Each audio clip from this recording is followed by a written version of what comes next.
guys, today we're going to watch Matt Patrick uncover the secrets about Minecraft's creepers. So let's start the video.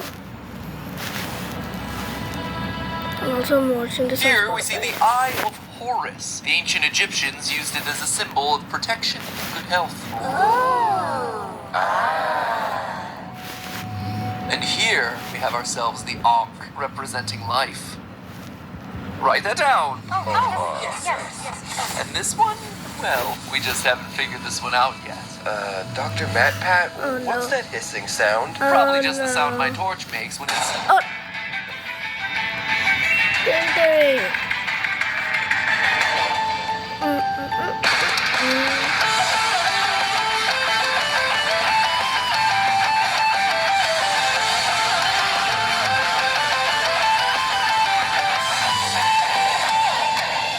Hello, Internet. Welcome to Game Theory, the show that continues to chisel... Also, guys, all credit to Matt Pat on this video. Right, he's the one that deserves all the praise here.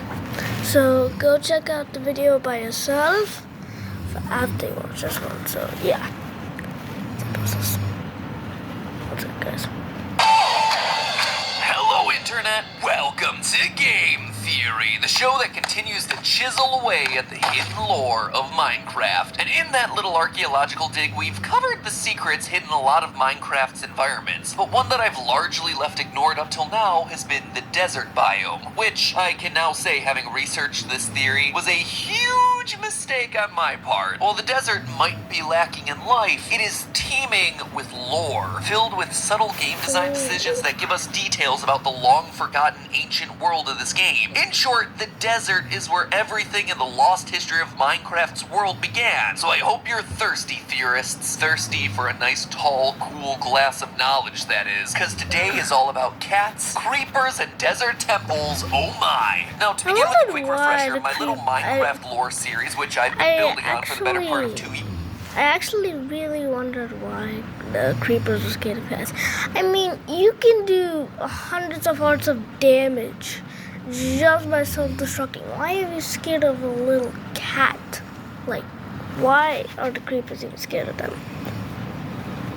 Years began with the premise that the world of Minecraft was once home to an ancient civilization of builders who left behind the structures that we see today. Over time, we've been able to show that this ancient race was obsessed with preserving life, leading to experiments with soul sand that resulted in the creation of the Wither, alongside other mobs that might also be made from soul. Today we're going to examine a piece of evidence in the game that is by far the strongest argument for this being the true history of the Minecraft universe, one absolutely intended by the game developers, and not just me, you know, doing that thing that I always do where I insert lore where lore was never meant to go. So what exactly am I talking about? Well, if we examine the blocks of the temples that spawn randomly into the desert biome, we see a symbol that looks like a real-world hieroglyph, which in ancient Egypt was the symbol of life, the Ankh. And this should immediately strike you as odd. The world of Minecraft is entirely fictional, and largely a blank slate, where we can layer in whatever adventures we want to have in this world. And yet, for some reason,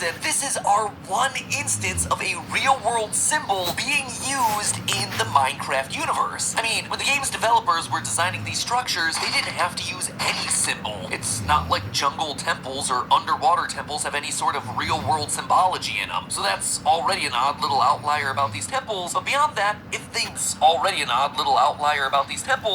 that, if they really felt the need to use hieroglyphics, there are dozens of iconic ones that they could have chosen, like the Eye of Horus, which, if you ask me, is much more iconic. Get it? Iconic? I hate myself so much. But instead, they decided to go with the Ankh, a symbol of life. Interesting. What's more, the Ankh didn't just symbolize life. It was a symbol of the idea of the continuity of life. The ancient Egyptians were famous for mummifying their dead and then building elaborate, beautiful, and massive tombs for them. All of this was based on the idea that what we now think of as death wasn't the end of life, but rather just one step on their journey into the afterlife. Hence the need to preserve the physical body even after all signs of life leave it. That is roughly what the Ankh stood for. Eternal life. Life after death. Which Which, if you ask me, ties in pretty neatly with the theory that I've been crafting about these Minecraft builders. An ancient civilization obsessed with life and finding a way to conquer death? Check. Building a bunch of ancient structures that have endured to the present day, leaving archaeologists like us trying to piece together how these ancient civilizations operated? Check again. And this is just scratching the surface. The more that we dig into the desert biome, the more we start to get a clearer picture of what kinds of projects those ancient builders were working on. Oh yeah, we're talking about those guys. One of gaming's most iconic enemies, the creeper. One of the first things that every player learns about the desert pyramids is, well, you gotta be careful, because the people who built them left behind some traps. Traps in the form of TNT. In fact, desert pyramids are one of the very few places in the game that you can actually find TNT. You can find TNT near the ocean by looting buried treasure and shipwrecks, so the only places that you're gonna be finding TNT in the world itself are in the desert pyramids or in certain woodland mansion rooms. Put a pin in that woodland mansion stuff. We're gonna come back to that in a few minutes. Now, the desert temple TNT is notable because TNT has a very specific connection to the creeper. Obviously, TNT and the creeper are both very explodey. They both make a similar hissing sound. Yeah, that's You may also notice that crafting TNT requires gunpowder, and one of the few reliable sources of gunpowder is killing creepers. What you might not know about the creeper is that they are literally made of TNT. No joke, in the official Minecraft book, The Mob Bestiary, you get to see a cross-section of a creeper that has a TNT block shoved right to the center of its body. Now, in case you didn't realize this, Mother Nature doesn't tend to put neat little labels on your internal organs. Otherwise, all those dissections in high school science class would be way easier. No, this outright tells us that the creeper was an artificial creation by some sort of people that would label a block of explosives as TNT. Like, for example, the same civilization that built the desert pyramids and rigged them with TNT traps. And yeah, I get that the TNT label is kind of a joke, but also it's kind of not a joke, because in that same Bestiary entry, which is written from the perspective of an in-world adventurer, they point out that, quote, the ancient desert temples clearly portray the creeper's image. Now, it might seem weird at first to suggest that the creepers were made by a civilization located in a desert, or even made in a desert at all. After all, creepers are green, and the desert biome is significantly less green than other places in the game world. But remember, this mob was made by an ancient civilization, and the desert they lived in might not be completely identical to the desert that we see today. In fact, just like with the Ankh, this is another place where I think turning to real-world Egypt can actually give us some insight. Though most people's mental picture of Egypt just includes things like the pyramids and sand, lots and lots of sand, Egypt is also home to the Nile River, which is surrounded by lush plant life. So yeah, turns out that real-world Egypt is home to the sort of stuff that creepers could potentially be made out of. But of course, we don't care about real-world deserts, we care about Minecraft deserts. Could a lush green bomb monster come out of there? We unfortunately don't see the same kind of lush floral wildlife in the game that we see in real-world Egypt, after all. But could Minecraft's deserts have once flowed with a river similar to the Nile? Is there even a way that we could possibly tell this fact in a video game? Yes and yes. In fact, we can know it in the game in much the same way that real-world researchers have to solve the same problem in real life, using geologic formation. Answering the question of what ancient worlds looked like is something that real-world researchers have to tackle all the time. Since Mars has been in the news lately, let's use that as our example. Many scientists currently believe that Mars was once home to liquid water. But why would they think that, considering the planet is currently drier than Donkey's sense of humor?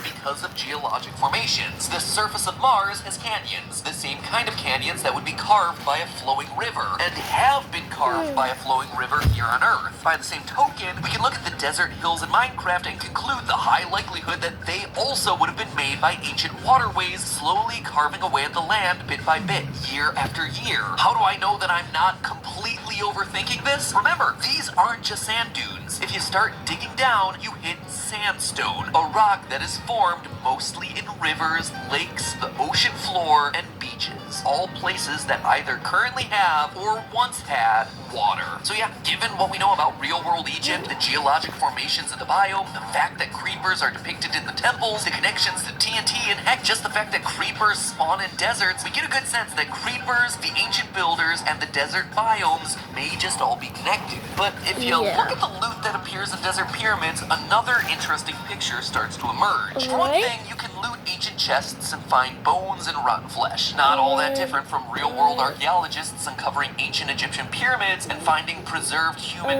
remains. Oh god, when we loot boxes in Minecraft and get rotten flesh, it's actually the flesh of ancient humans? We're desecrating 8-bit corpses? Oh, that puts it in an entirely new perspective. But what's really interesting about this, outside of the fact that now we've realized that we're just all poking dead bodies, is the next most common item that we'll find in these chests: string. Now, What string does might seem string like the have odd to one do out with it? here. Maybe it's just a coincidence that it appears with the exact same frequency as sand and gunpowder, but I think there's something else going on here. Consider this. In the Minecraft world, string is connected to cats. After all, tamed cats have a chance of giving string to the player, and cats drop string when they die. The premise is that cats love playing with string, but why would the ancient builder civilization that made the desert pyramids have any sort of connection with cats? Well, once again, we can turn to real-world Egypt. The ancient Egyptians considered cats to be sacred. A number of Egyptian deities had cat heads. Ancient religious texts from the time detail the protective function of cats, as they were considered responsible for killing venomous snakes, and were considered in the first dynasty of Egypt to play an important role in keeping the pharaoh safe, even on his journey into the afterlife. Skeletal remains show that many pharaohs were buried with cats to keep them safe. The fact that Egyptians held cats as sacred was something that enemies would sometimes take advantage of in battle. In the 6th century BC, during the Battle of Pelusium, Persian soldiers used cats as shields, expecting that Egyptians would be hesitant to attack if they thought they would risk hurting cats. Even wilder than the fact that they tried this as a combat maneuver is the fact that it actually worked. So how does this relate to the Minecraft world? Well, wouldn't you know it, but there's a particular Minecraft mob that's repelled by the appearance of cats, the creeper. It's a weird detail, right? Why this creature of all mobs would avoid something as random as cats? Well, it suggests either one, that it's scared of cats, or two, that it is the creation of a civilization that somehow found cats important. Creepers avoid cats because they don't want to hurt them, just like the ancient Egyptians avoided cats in wartime for fear of hurting the sacred creatures. I mean, seriously, it seems highly possible that the ancient builders made creepers with their own cat-worshipping sensibilities in mind. But those ancient desert builders aren't the only ones in the Minecraft world to worship cats. If you've ever found a woodland mansion, you might have stumbled across a room with a giant cat statue. It is unexpected, to say the least. Why would they do that? Well, you might say that the cat statue is a tribute to the Minecraft lead designer's pet cat Newton, and you'd be right, but there are lots of places that you can put this Easter egg. Why place it here in the Woodland Mansion specifically? Well, remember earlier this episode when I mentioned that TNT only appears in 2 places in the Minecraft world? One was the Desert Pyramid, obviously, but the other is the Woodland Mansion, where you also find chests that are booby-trapped with TNT.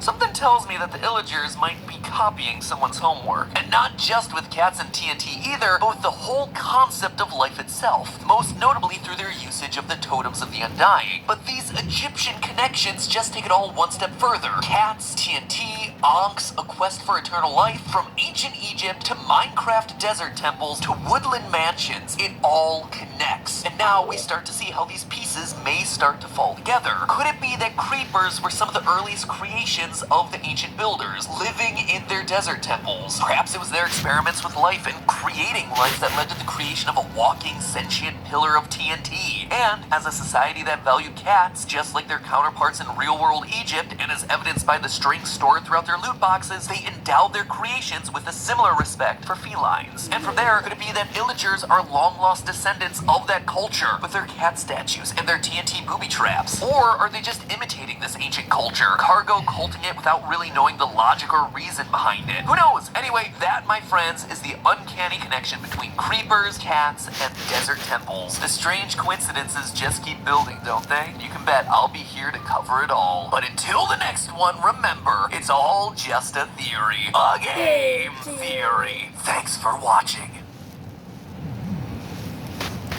So yeah guys, that was MatPat explaining the desert temples, the pillagers, and like creepers, scared cats. So yeah, you should probably check out his channel. So yeah, bye guys.